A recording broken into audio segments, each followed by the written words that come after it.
back with comedian David Boyle, and I'm quitting alcohol. So, the rain has been coming down hard the last couple of days. It's non-stop fucking rain in Sydney. Again this year. Last year was the same as well. Apparently, it is the wettest 5-year chunk of time in the history of fucking measuring Sydney's weather. Now, what does that mean? I don't know. I don't know what it means.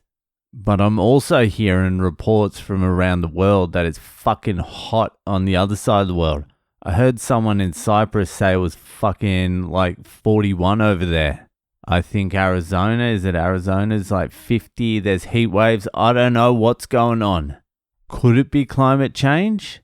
Because I'm hearing all these things, abnormal weather patterns, but then Trump is like, the climate hoax. And I'm like, well, if he says so, I guess it is a hoax.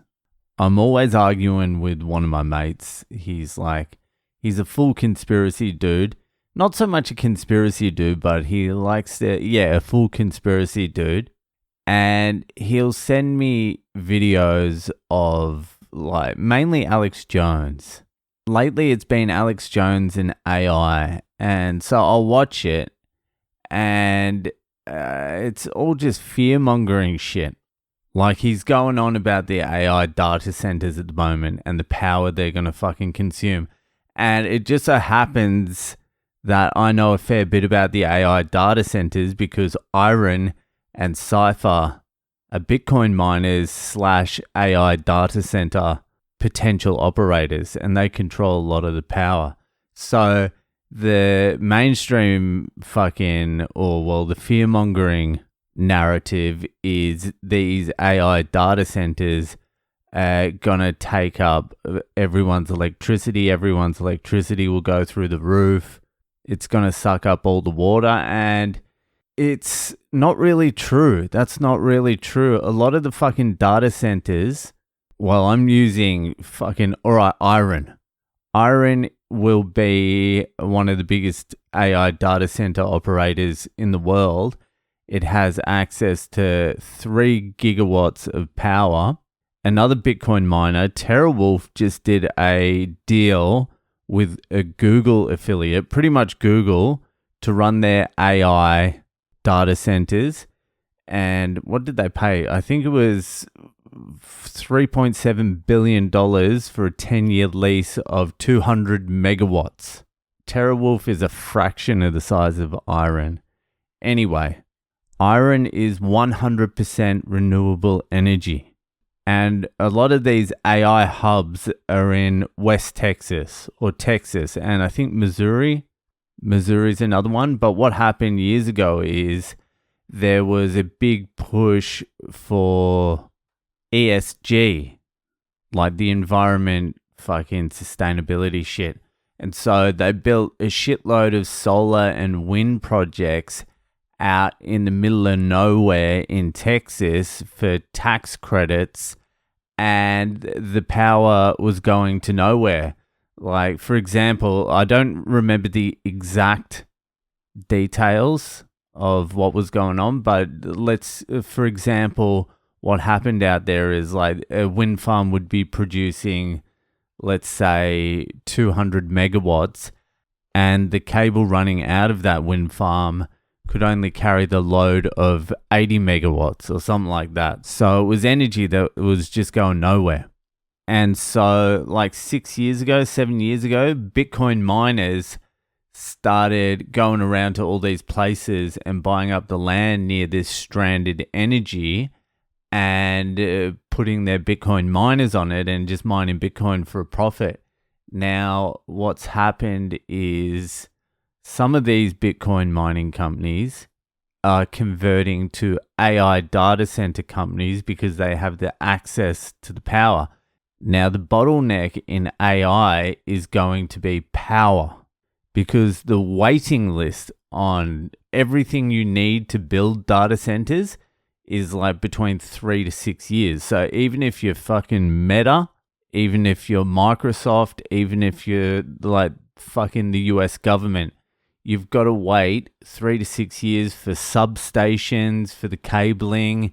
You need to be in an area with low latency, so you need to have access to the fiber optic cables, which usually run along the side of a main highway. Anyway, the reason the Bitcoin miners went out there and scoured the 7 seas looking for stranded energy is because you can't mine Bitcoin for a profit using retail electricity. You can't just plug in a Bitcoin miner into your wall and pay the electricity bill. You lose money. So it's a problem. So you got to go find cheap energy. So that's what the Bitcoin miners did.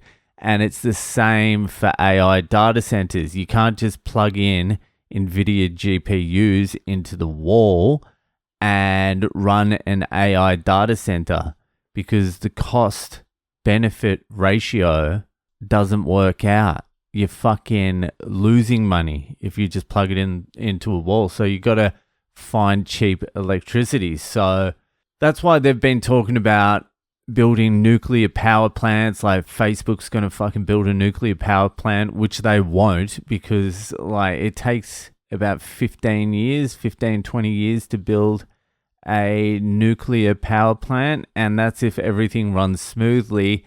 So if Facebook starts building a nuclear power plant right now, they should have one ready in 20 years, which will put them so fucking far behind the AI game, they'll never catch up. So yeah, it's all well and good to say you're going to build a nuclear power plant, but the reality is no one's building a nuclear power plant for AI.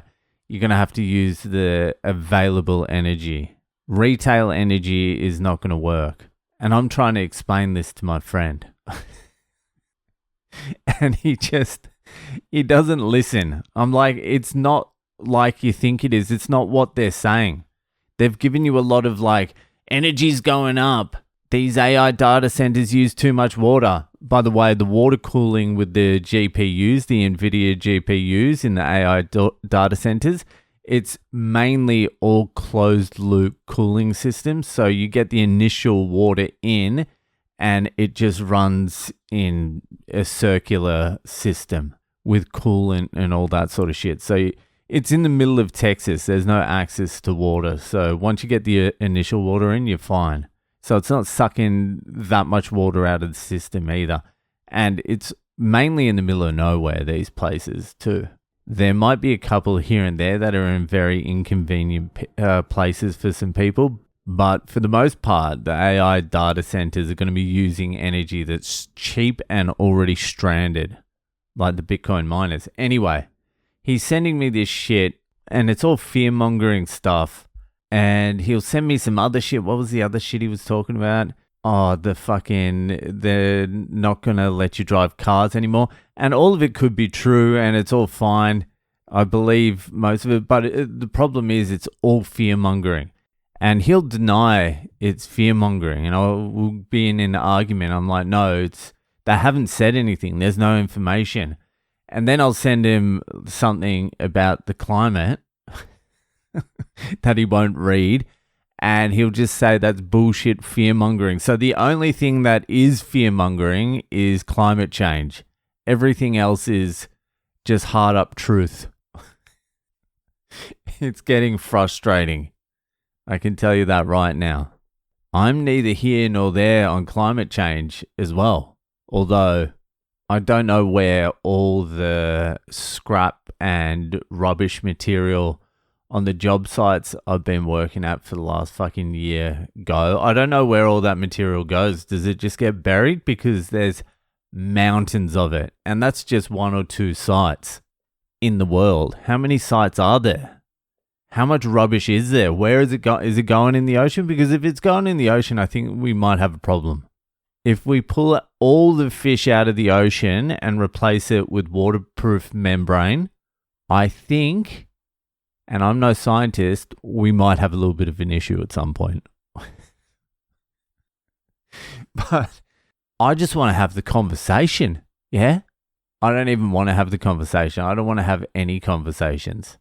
But I tell you what, it's been very helpful for me watching some of the stuff he sends me, because this fear-mongering shit, it's just the same old shit over and over.